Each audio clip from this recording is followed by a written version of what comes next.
Welcome to Haunted Histories, a podcast where I, your host Bobby Morrison, takes a look at potentially haunted places and talks to interesting people.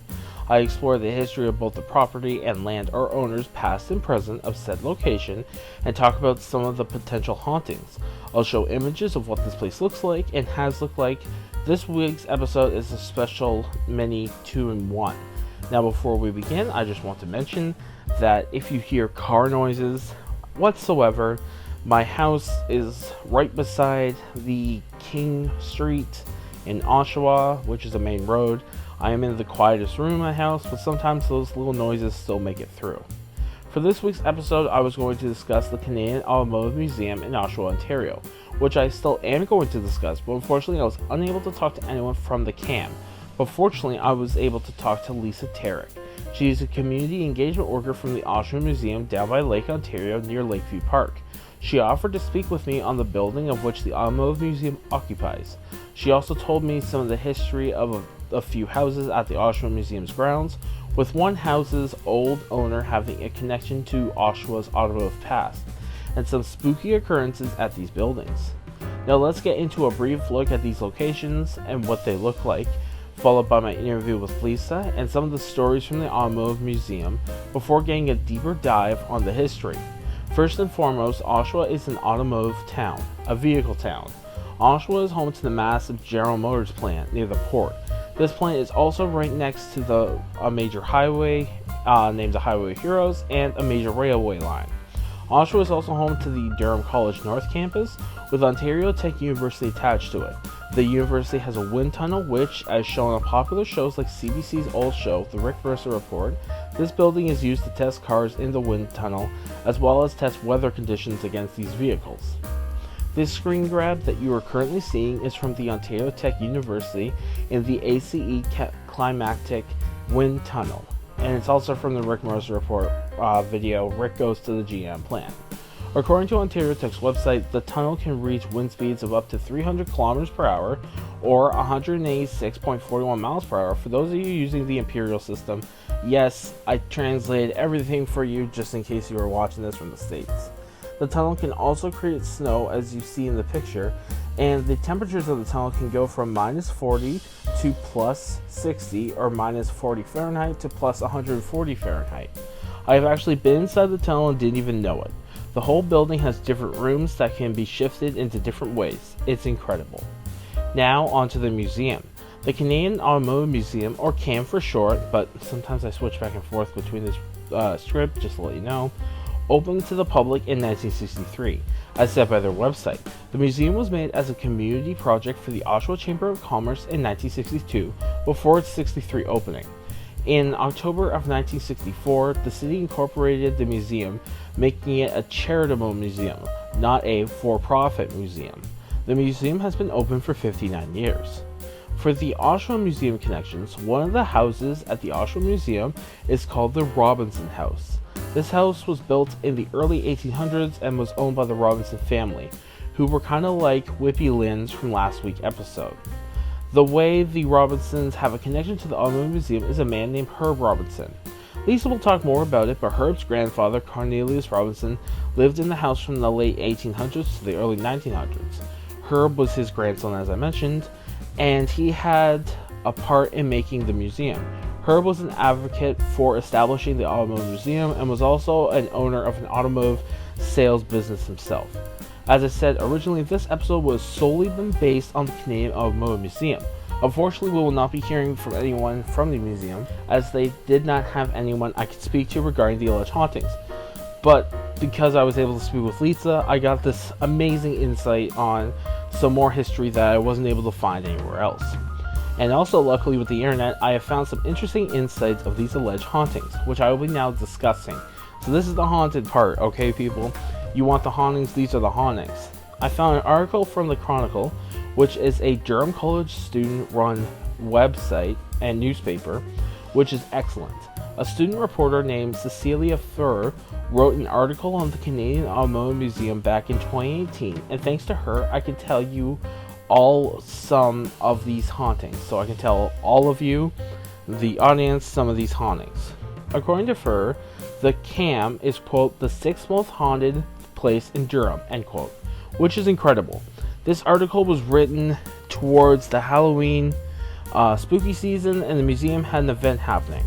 In the Cam, one of the alleged spirits is named Cam, which is kind of ironic to me, who was a World War I veteran who, quote, worked for the car dealership that used to be in the building. This is accurate, as both the museum site and Lisa said that the building, which was built in the early 1900s, was an automotive dealership at one time. Another spirit is that of a small boy whose alleged house had a fire in what is now a parking lot beside the museum. One of the cars, which is a 1965 amphi car meant to drive on both water and land, has had some spirit orbs captured floating above it, according to Ben Schmidt, a tour guide at the Cam when this article was written.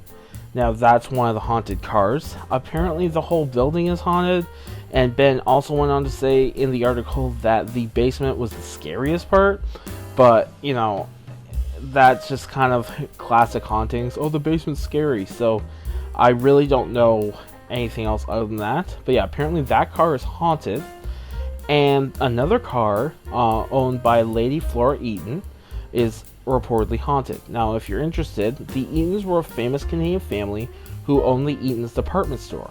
My mom used to work in one of the Toronto stores when she was in her early 20s. She told me all about the Eatons, so I know a bit. They were an extremely wealthy family because of their department store success, although they aren't around anymore, as department stores aren't the rage anymore, and also they're being slowly chipped away by online shopping.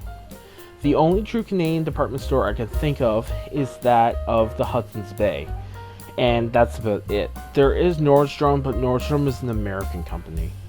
If you're scratching your head thinking, I've heard the name Eaton before, it's because you have. The massive shopping mall in downtown Toronto, and also one in Montreal, is called the Eaton Centre. Used to be owned by the Eatons, though now it is owned by CF Fairview in Toronto. I'm not too sure about the one in Montreal. According to Schmidt, Flora Eaton was into witchcraft, and her home had pentagrams painted on the ceiling, which, you know, is just pleasant. Eaton was wealthy and owned a 1912 Rolls-Royce Silver Ghost, which is ironic considering this is about ghosts. The car was at the museum at one time and is reportedly haunted by the late Lady Flora. Personally, even though there is good witches and bad, if you believe in that stuff, occult stuff can get dark, so I don't know if her vehicle is haunted, but who really knows? Now, here is what the vehicle looks like and the amphib car, just so you have like a clear aspect. These aren't directly from the museum, I found these online, but yeah. I did find another article that talked about an alleged ghost caught in the museum on camera, but due to a paywall, I was unable to view it. Though I'm not surprised if people have caught things on camera since the building is incredibly old.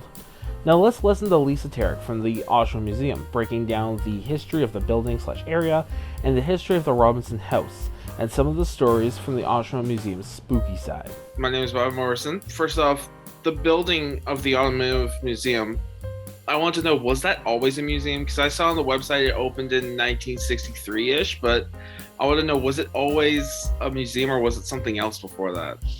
Yeah, so the Automotive Museum is probably the newest tenant to that building because they did open as the museum in 1963, as you saw. But the building itself has been in Oshawa for at least 100 years.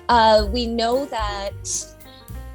Let me back up for a second. Yeah, so we know that by the early 1920s, there was a building located where the Automotive Museum is today, and the earliest business in that building was Ontario Motor Sales. They're still around today as OMS, Ontario Motor Sales, except they're located in a slightly different area. And it kind of makes sense, Oshawa being this General Motors town, that of course we're going to have early car dealerships starting to pop up. So yeah, OMS was one of the first people to use that building. We think it was built in the late 1910s, early 1920s, because we know that by 1921, there was a building there. I took a look at the fire insurance maps that we have in our collection, but I did take a look at our 1911 fire insurance map. And of fire insurance map is a map that insurance companies use, and it shows us footprints of buildings in areas, so that if there's a fire, the fire insurance company has got an idea of the footprint of the building, and it tells us the different building materials that it's made of. So in 1911, there were just very simple brick and wood structures there. I can't tell exactly what they were. They might have been houses, they might have been businesses. It's really hard to tell just based on that one map, but it definitely wasn't OMS, which popped up by the early 1920s. By the early 1930s, of course, in 1929, it's the start of the Great Depression. Yeah. And so by the early 1930s, OMS is no longer in that building, and it's being used for city relief for the Depression. So if people were needing any relief programs, they could go to that building, and that's where they were being served. And then from 1935 to 1960, it was occupied by a company called the Anglo-Canadian Drug Company. And we have some photographs in our collection. It shows Memorial Park, but you can see across the road and you can see the building, and it doesn't say Canadian Automotive Museum like we know it to say today. It says the Anglo-Canadian Drug. So it's really interesting to see those changes. Yeah, that's cool, because you never really expect something like that from so long ago. Oh yeah, this is where that was. Oh wow, okay. So yeah. And then just one really interesting feature about the building is the fact that because it was originally built as a car dealership, that's why the Automotive Museum, like, they've got cars up on that second structure, and they've got an elevator which goes from the top to the bottom, and it can support the weight of all the vehicles because that's what it was originally built for. So I think that's kind of neat that they're able to use like the history of the building is helping them as the museum today. It's kind of interesting. That's pretty cool, actually. I never knew that. So so the Canadian Automotive Museum has been around since the 60s. Do we happen to know why they started building it, or is it just like they wanted a car museum in Oshawa? Yeah, I can't speak too much about that just because I'm not associated with their organization. They would know that a little bit better than me. My understanding is it was a group of businessmen who wanted to come together. I will say there's an interesting connection between the Automotive Museum and my museum, the Oshawa Museum. There are 3 historic houses in my museum. One of them is called Robinson House. It was named for the Robinson family. That one, there's a lot of people who believe that they have had paranormal experiences in Robinson House, but perhaps that's a story for a different day. But one of the family members was a man named Herb Robinson. And so Robinson House was his family home. So there's the connection to my museum. And he was one of the early founders and one of the people who was really invested in getting the Automotive Museum started. So this one man has got a really cool connection to my museum and, of course, the Automotive Museum. So I kind of like that. Oh, wow. That's amazing.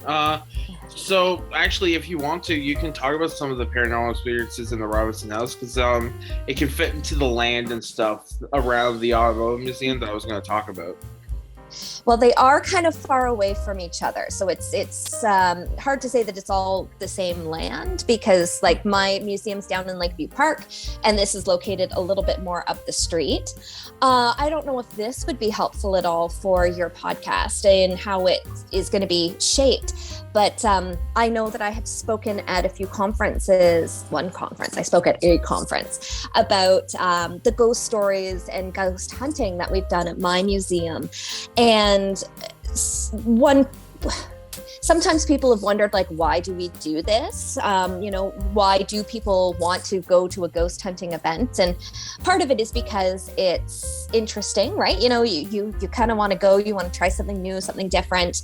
And there's a lot of people who kind of wonder whether or not we're just playing into some myths, right? Ghost stories are often taken with a grain of salt, right? They're always up for interpretation, whether or not they have any basis in fact. And when you're a museum, you have to be keeping that in mind, is museums are seen as authorities. So if you're coming out here and purporting that ghost stories are 100% correct, a lot of people might take some issue with it. But what's interesting is ghost stories are part of the oral storytelling traditions. Quite often some ghost stories are written down, but when you hear a ghost story, it's more often than not, you've heard it from a friend, or you've heard it from a friend's friend, or you've heard around that this building might be haunted. And that's a really interesting tradition to be a part of, is that oral storytelling tradition. So I think ghost stories certainly fit well into that. And like I said, their basis in fact could be up for interpretation depending on how you view the paranormal. But for us, when we've held ghost hunts at the Oshawa Museum, it's an opportunity for guests to kind of explore those stories for themselves and to learn a little bit more about our histories, as well as seeking some of that validation. You know, I've heard these stories and I wanted to find out for myself if it's true. So it allows for a little bit of that natural exploration as well. Okay, yeah, that's pretty interesting, because something I like to talk about in the show is what could be the plausible explanation for all these sort of stories, So to think of them as oral stories is pretty interesting. But I wanted to know though, like, do you have any experiences? Like, did you witness anything that you wanted to talk about?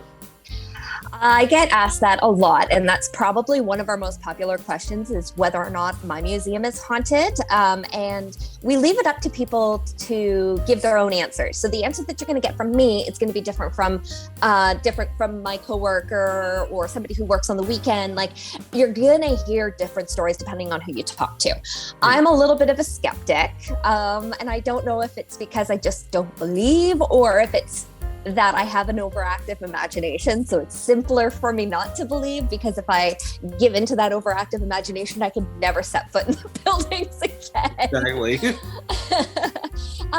There was one thing which I will admit was weird. So during my first fall working at the museum, it was September, one of our rooms in a building called Henry House, we have Henry House set up like a traditional home. So you go inside, you feel like you're walking through their house, because we have a parlor and a kitchen and a bedroom. And I was closing up for the day, and I was closing the blinds in the study. And for whatever reason, during this month, I was super uncomfortable. I couldn't wait to get into the room just to get out. I was in and out as quick as I could. And I don't know why I had this feeling of unease. I just was super uneasy.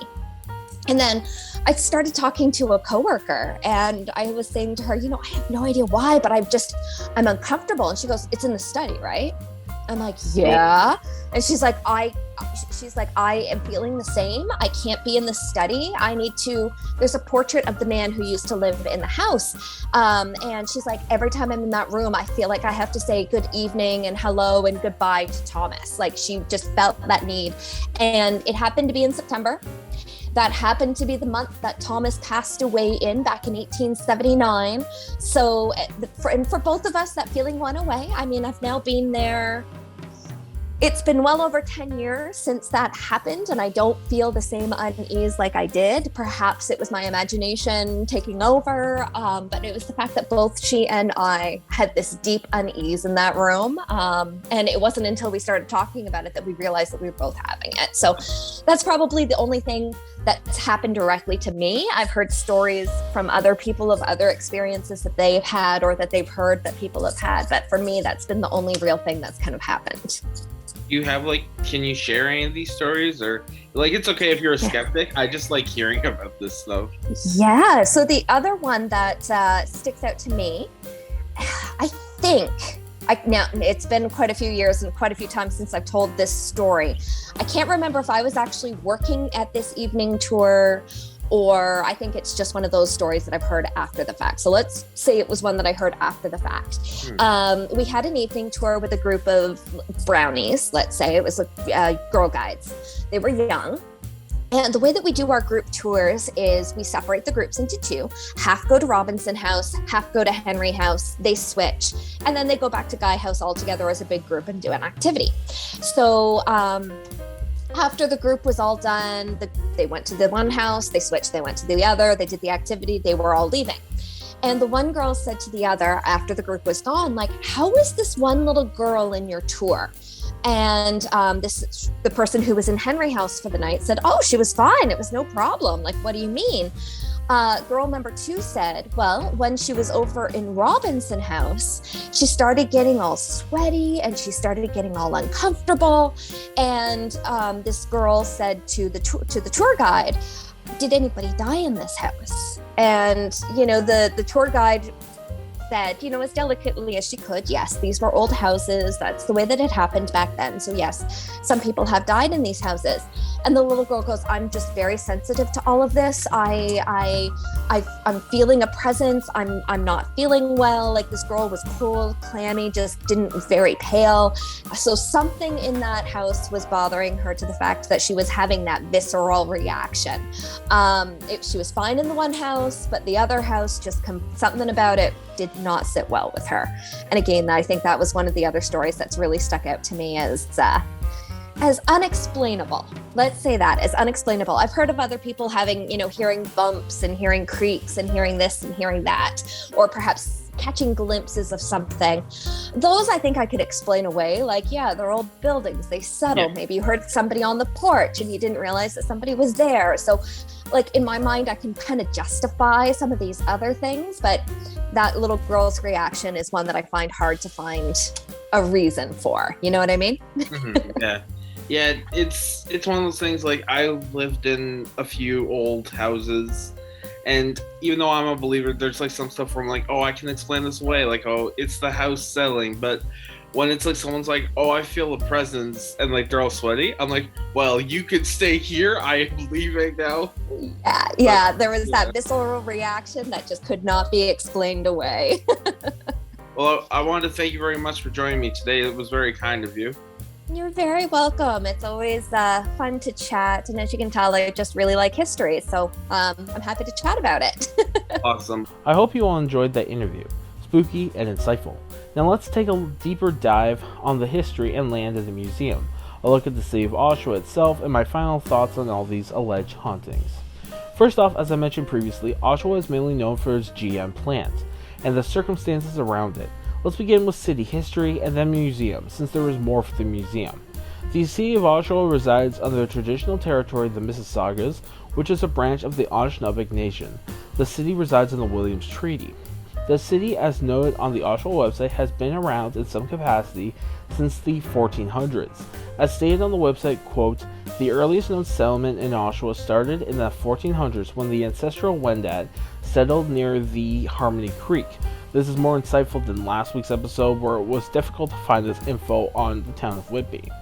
The first pioneers in Oshawa, though, didn't arrive until the 1700s. Since the city, like Whitby, is right up against Lake Ontario, most settlers live by the lake. What surprised me in this history is that in 1793, a road was planned to be built between Kingston and Toronto. That road is now Kingston Road, or Highway 2. This road helped move settlers more inland, away from the lake and into mostly farmland territory. The governor at the time who planned it was Governor Simcoe. And like I said, this fact blew me away, and it makes sense why so many places have the name Simcoe, mostly after this guy. Oshawa was incorporated as a village in 1849. Oshawa, unlike most Canadian towns that were named off of English villages/cities, this town was, quote, "The name Oshawa was chosen to represent the original settlement and translates from native dialect to mean that point at the crossing of the stream where the canoe was exchanged for the trail," end quote. This is pretty interesting and insightful to me, as most places in Canada are named after British places, but Oshawa is special because of its original unique name that incorporates both the indigenous land the city is on and the peoples who inhabit it. It's also noted here that the city was first a port town, but when the railway moved in during the 1850s, it shifted the workforce, with less goods coming in via ship and more by train, though this didn't stop the city's industry. In the 1870s, a man named Robert McLaughlin moved to Oshawa with his company, the McLaughlin Carriage Company, which quickly expanded into, quote, "the largest carriage maker in the then British Empire," end quote. For those wondering, this carriage company made the type of carriages that pulled horses, not the type by trains, and this is what one of them looked like. So, just really sort of basic. I will also be talking about this carriage a little bit later. In the early 1900s, the McLaughlin family, mainly their son, Sam, they decided to make cars, which is interesting since I had no clue, but it also makes sense why a lot of these old cars I see around Durham have the name McLaughlin on them. The family made the McLaughlin car and had a contract from Buick to put their engine in the McLaughlin car. This is what the logo with the Buick McLaughlin looked like, so it's just a merger between the two companies. And this is what the McLaughlin car looked like. I will be talking more about this car a little bit later, but yeah, just nice design. They sadly only made 198 cars, and their production began in Oshawa in 1907. Now, a big thing here is that in 1912, the McLaughlins got the right to build Chevys. This new company was called the Chevrolet Motor Car Company of Canada.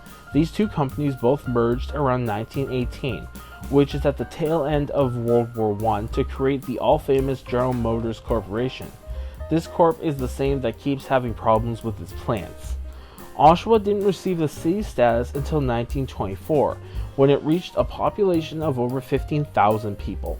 As the city continued to grow, it had a public water system created, a public library, there are now a few in Oshawa, as well as the Oshawa General Hospital, the big one that is now Lakeridge Health, as well as two big parks called Alexandria Park and Lakeview Park, pictured here. This is what Lakeview Park kind of looks like, and it's right by the Oshawa Museum. To finish off this history with some things that are not mentioned on the service site, the population of the city is now well over 172,000 people, and is the, quote, largest municipality in Durham region, which is pretty impressive. I live in Oshawa, and Oshawa is incredibly massive. Not only does the city have the Oshawa Museum and the Automotive Museum, but also a big art gallery, 4 post-secondary schools, including that of Trillium College, located in the Oshawa Center, Trent University, and Durham College North Campus, as well as I mentioned, the Ontario Tech University. The city also has the massive Oshawa Center, located just near the downtown core, which used to be a shopping plaza in 1956, and then was enclosed into an indoor shopping mall in 1968, with an expansion in the early 2010s. The city of Oshawa also has a rich, deep history, especially the downtown core, with lots of old-looking buildings and a large Service Ontario building. The Tribute Community Center, where the Generals play, is also located down here. As mentioned before, the GM plant is another massive point of Oshawa's history for Oshawa, since many people work there, and it closed a few years ago, with every once in a while it being mentioned as being brought back and being opened again. Personally, as someone who's lived in and around Oshawa, I don't think the GM plant will be opened again, and if it is, most likely it will be downsized. And as I mentioned before, there was even talks of it turning into a Tesla plant before the Tesla cars had a lot of scares back in 2020, and so these plans were dropped. These events, these deep, rich, historical events, with everything going into the car plants, the industry, the expansive development of the area, could impact or lead to the stories of haunted places at both the CAM and the Oshawa Museum. All the connections to the cars is deeply enriched in the city's core. As you can see here, these are a few big murals on the city's history on Bond Street, and they are attached to the old GO Bus terminal. So these are it's just gonna flash to different images. These are just what they look like. All images credited to Google Maps, since that's where I got all of this from.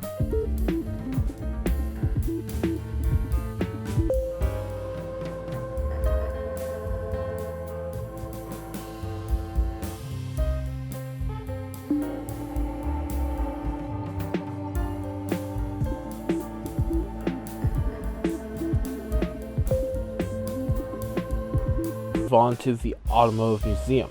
I won't be mentioning the Oshawa Museum since Lisa kindly explained everything going on there and the history of the land, only briefly since Lisa also went over that. As discussed, the CAM opened in 1963 to educate the public and display automobiles, which, as I have stated, are deeply enriched in the Oshawa's history. Here is an original poster as shown on the CAM's website of their grand opening. So yeah, it's a nice museum. According to the site, the museum used to share its space with the Oshawa Chamber of Commerce, with its office in the building until 1973, when the Commerce moved and the museum was allowed to take over the full space. In the late 70s to the early 80s, there was push to make Auto Canada, which was like a bigger version of the museum. This place would be where the GO Transit parking lot is currently located on Bloor Street. Unfortunately, in the early 80s, support for the project slowed and the project was cancelled, leading to the CAM to do some renovations to the lobby, but not to move anywhere else. Up until now, the CAM continues to maintain the century-old building and its vehicles, with the first floor having European cars and the second North American cars / Canadian cars. The CAM has an absolutely massive collection of cars, which I will be speaking of some right now. Something I should note about the selection of the show is that I am in no means an automotive person. I picked this location because of it being reportedly haunted and its deep history with the city. I'm the type of person to know nothing about cars or vehicles. Well, real vehicles, that is. I am more into science fiction and history. I am putting this here so that if I mispronounce anything or get anything wrong, I apologize to the car community. Now, to get started right off the bat, for Canadian vehicles, the CAM has cars all the way back from the 1900s to present day vehicles. And because there are so many, I've decided to pick one or two to talk about through each sort of decade of the Canadian cars to talk about. I'm only talking about the Canadian cars here because there's just so much more to discuss. From 1900 to 1909, the CAM has a 1905 McLaughlin buggy, which you can see here, which I also mentioned before. Apparently, this car is on loan to the museum from the Remington Carriage Museum in Remington, Ontario. So this isn't really a car, to be honest with you, as it is a horse-drawn carriage, but this is the first type of thing the McLaughlin family would have produced, as we saw before. This first sort of car is one I've shown already, but we'll show again, which is the 1908 McLaughlin Model F. Something to note is how really basic this car is. Just a basic car, nice golden decals on it, no window wipers or signals, and basically that is all. It is shown in the collection window wipers didn't come into place until the 1920s or so. Just imagine one of our intense Ontario thunderstorms and no window wipers. That would have been crazy. The CAM has specs on their website, and for this 1908 McLaughlin Model 5, it was a 4-passenger touring car. So I'm guessing more for driving around than what we use cars for, aka commuting and stuff. The car was a 22 horsepower engine with approximately top speed of around 50 kilometers per hour or 31 miles per hour. As noted on the site, the car was really made for luxurious trips, and it costed 1,400 Canadian or 1,110 USD back in that time. Apparently, the one they have in a collection was, quote, painstakingly restored by General Motors of Canada between 1989 and 2000, end quote. Moving on to the 1910s, first up is the 1912 McLaughlin Buick Model 29, as you can see here. Something cool to me is the way the license plate looks like a European plate.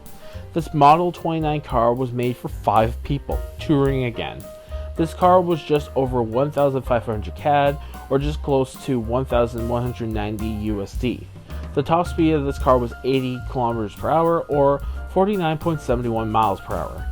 According to the site, these cars were built for rough Canadian roads and have heavily reinforced chassis and suspension. This car's driver's side is on the opposite side because apparently back then in the Maritime provinces and BC, everyone drove on the left side of the road. Onto the 1920s, they have a 1925 Brooks Steamer. This car was made in Strandford, Ontario, and reminds me of the elderly car from the movie Cars. This is what the real car looks like, and this is what the Cars looks like. This car is a sedan, if you can believe it.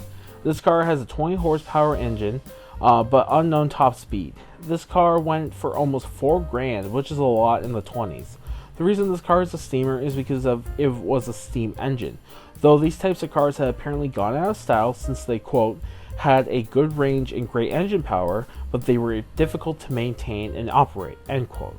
The Brooks, though, is controversial since apparently the founder of the Brooks company ran off with $1 million in shares.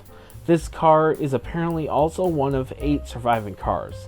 Here is also a steam-powered poster, just steam power is better sort of thing. On to the 1930s, Great Depression era, and another McLaughlin Buick car is a 1934 McLaughlin Buick Model 66S. This one is a sports types car and had a top speed of 130 km per hour or 80 miles per hour, and its price was 1,950 CAD, or just over 1,500 USD. I thought this car was cheaper because of the so-called dirty 30s, and I was correct. According to the CAM, quote, during the Great Depression years, Buick built inexpensive cars with big motors for wealthy car buyers fallen on hard times, end quote. The site goes on to note that this car specifically was found abandoned in a quarry from the 40s and was restored in the 70s. Here's what the car looks like, which is pretty wicked looking. It looks like a hot rod. Now on to the 40s through the present. There is a 1955 Buick Special, which looks like Flo from, again, the Cars films. Here's what this car looks like, and here's what Flo from Cars looks like. This car is considered a four-door sedan. It had a top speed of approximately 172 kilometers per hour or 106 miles per hour, and was sold in the 50s for just about 2,300 CAD or 1,823 USD. This car type was one that could be customizable and was apparently one of the most popular North American cars in the 1950s. The customability of this car allowed hundreds of different options in it, from air conditioning to a record player, which is pretty neat. Skipping over the 60s right into the 70s is this 1975 BRIVKLIN, because I'm not even going to attempt that, SV1. This car is wicked. It was produced in St. John's, New Brunswick, and had a top speed of 178 kilometers per hour or 105 miles per hour, and was sold for just under $10,000 or just under 8,000 USD. This car had safety in mind, but only had 3,000 miles made before it was cancelled. I just think this car looks wicked. This is what it looks like except the opening doors. It just reminds me of the DeLorean from Back to the Future, even though it's not, and that car is way cooler. And now the most recent car in the cam is a 1999 Chevy Lumina, which I've never even heard of before, but it looks like a neat car, with an interesting story behind it. This car was produced in Oshawa and was a four-door sedan model. This car has a top speed of approximately 207 kilometers per hour or 128 miles per hour, and was sold for just over $23,000 Canadian or just under $18,000 USD. This car is special because when it was made in the Oshawa plant, hundreds of auto workers signed the car after the plant won a prestigious quality control award, and that's what it looks like. And honestly, if any car is going to be haunted, it's probably going to be this one because of the event that took place, the deep connection to the auto workers in this plant with this car. But apparently it's not haunted, which is surprising. Now onto my thoughts of the hauntings. I think the hauntings of the car can be substantial because of the orb evidence reported to be captured at the camp. Honestly, all of the cars at the camp were previously owned, so maybe the people who have had these vehicles could have been connected to the cars. But also because the camp is such an old building, people who could have died on or near the property could be haunting it. But honestly, since I have personally not been there, only on the outside, I can't really say. It's up to you though, the listener, to decide. Is the camp haunted, or could it be explained? Same goes for the Oshawa Museum. Could the old historic houses be haunted, or are they just old homes? You decide for yourself. Thanks for joining me on this episode of Haunted Histories. Remember, you can follow me on Twitter at JediBo_29 for show updates, and next week, I'll be looking at Ghost Road near Scugog Island. Possibly haunted, or all a legend? Thanks for tuning in, and stay spooky. Bye! A works cited is in the description of every video. This week has some image works cited as a regular APA7 website and pictures cited. Thank you.